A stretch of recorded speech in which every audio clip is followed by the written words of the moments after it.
नमस्कार, आप देख रहे हैं MPCG 24 न्यूज एक्सप्रेस। आज की ताजा खबरों के साथ मैं श्वेता।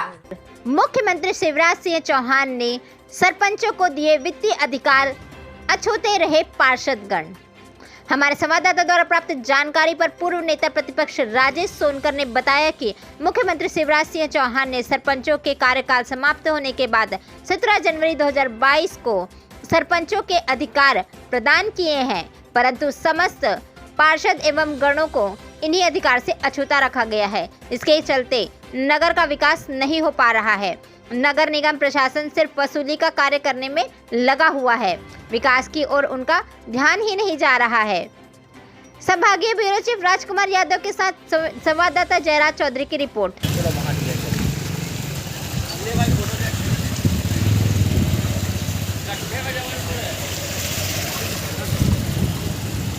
जी, हर्ष और सुखद विषय है कि इस प्रदेश के यशस्वी मुख्यमंत्री माननीय शिवराज सिंह चौहान जी के द्वारा पंच और सरपंच और जिला पंचायत का कार्यकाल को बढ़ाया गया है। निश्चित रूप से विकास की कड़ी में जहां केंद्र के द्वारा अनेक योजनाएं और प्रदेश के द्वारा अनेक योजनाएं ग्रामीण क्षेत्रों में संचालित हो रही हैं, उसमें जो चुने हुए जनप्रतिनिधि है उनकी भागीदारी सुनिश्चित हो और विकास की दिशा में वह हर एक गाँव भी इस शहर और प्रदेश से जुड़ सके, उसके लिए निश्चित रूप से उन्होंने बहुत अच्छा काम किया है। और आपको बताते हुए यह भी एक सुखद विषय है कि नगर निगम में जब कार्यकाल चल रहा था उसी समय आपको याद होगा कि कमलनाथ जी की सरकार बनी, कमलनाथ जी इस प्रदेश के मुख्यमंत्री बने और जैसे ही कमलनाथ की सरकार गिरी और माननीय मुख्यमंत्री शिवराज सिंह चौहान जी ने जैसे ही मुख्यमंत्री का पद ग्रहण किया, तत्काल उन्होंने घोषणा की थी कि नगर निगम में सभी पार्षदों का और महापौर का कार्यकाल बढ़ाया जाएगा। लेकिन आपको यह बता दें कि नगर निगम के एक्ट और सरकार के एक्ट में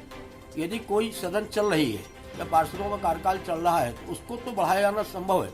लेकिन यदि मान लो कार्यकाल समाप्त कर दिया, भंग कर दिया है, तो उसमें कुछ तकनीकी, कुछ गलतियां, कुछ कानून रूप से प्रावधान में कुछ दिक्कत आ रही थी। इसके कारण कार्यकाल न बढ़ने के कारण जो पार्षद हो, चाहे मेयर हो, चाहे नगर निगम के अध्यक्ष हैं, लेकिन अब चूंकि पंचायत में जिला सरपंच और सभी लोगों को अधिकार दिए गए हैं, निश्चित रूप से जबलपुर शहर के विकास के लिए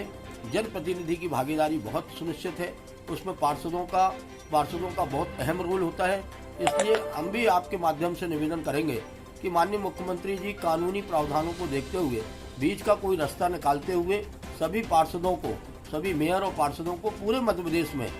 यदि ये अधिकार दिए जाते हैं तो निश्चित रूप से पूरे मध्य प्रदेश का जो विकास है, जो माननीय इस देश के प्रधानमंत्री, यशस्वी प्रधानमंत्री माननीय नरेंद्र मोदी जी की जो सोच है आत्मनिर्भर भारत, निश्चित रूप से हर एक वार्ड, हर शहर को आत्मनिर्भर भी बनाया जा सकता है और विकास की दिशा में एक हमारा एक नया और सराहनीय कदम होगा।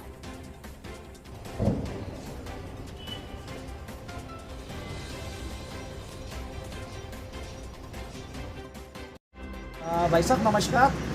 आपके पार्षद कार्यकाल तो लगभग 5 वर्षीय तो आप लोग के समाप्त हो चुके हैं और ऐसा जानकारी है कि कोरोना काल होने के वजह से आप लोग का इलेक्शन नहीं हो पा रहा है विगत कुछ वर्षों से, और यही क्षेत्र ग्रामीण क्षेत्रों में भी है जो सरपंच हैं उनके भी कोरोना काल को देखते हुए मध्य शासन कुछ निर्णय नहीं ले पा रही है, लेकिन उनका कार्यकाल बढ़ाया गया है और आप लोग को ऐसे अछूता रखा गया। इसके बारे में क्या कहना चाहेंगे आप? देखिए,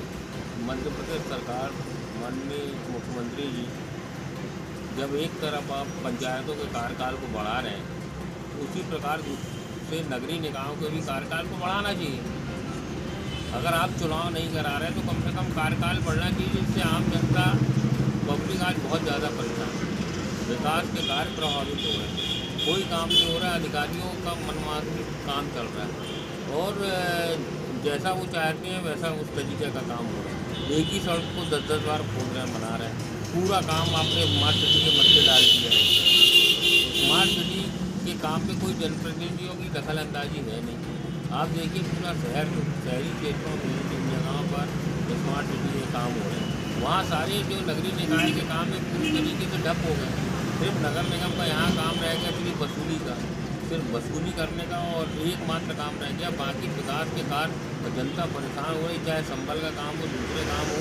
राष्ट्रीय परिवार का काम हो, पेंशन के काम हो, और ये जो जनता से जुड़े काम है उसमें पब्लिक बहुत ज़्यादा परेशान है। मेरा तो ये मानना है कि भाई जिस तरीके से आपने पंचायतों का कार्यकाल बढ़ाया था उसी प्रकार से नगरीय निकायों के भी कार्यकाल बढ़ाते जिससे कम से कम जनता परेशान नहीं होती। आज मतलब ये हालत हो गई हमारे शहर में कि हम लोगों के पास आज भी लोग आते हैं, हम लोग पूरे टाइम जनता के कामों में परेशान रहते हैं और लेकिन हमारे पास सिर्फ निर्माण का कार्य है, हमारे पास पावर नहीं है। बाकी तो हम जैसे काम करते थे उसी तरीके से काम कर रहे हैं, चाहे सफाई का काम हो, लाइट का काम हो, सारी कामों को हम ही लोगों को बोलना पड़ता है कि फलां की जगह ये करना है, जगह ये करना है, लेकिन सिर्फ निर्माण कार्य नहीं, व्यक्ति पावर हम लोगों के नहीं है। तो इनको माननीय मुख्यमंत्री जी को चाहिए था कि जिस तरीके से आपने पंचायतों का कार्यकाल बढ़ाया उसी प्रकार से नगरीय निकायों का कार्यकाल बढ़ाते तो कम से कम जो जनता परेशान हो रही, जो विकास के कार्य अवरुद्ध पड़े हुए हैं, मुझे तो ऐसा लगता है कि इनकी मंशा बिल्कुल नहीं है कि नगरीय निकाय के चुनाव कराने की, कारण कि इनकी वित्तीय स्थिति बिल्कुल किसी प्रकार से ठीक नहीं है। आप अधिकारी भी देख लें कि जो ऐसे अधिकारी लगातार आ रहे हैं शहर में कि जो विकास के नाम पर उन्होंने अभी तक अगर पिछला कार्यकाल देखेंगे तो अभी तक कितने विकास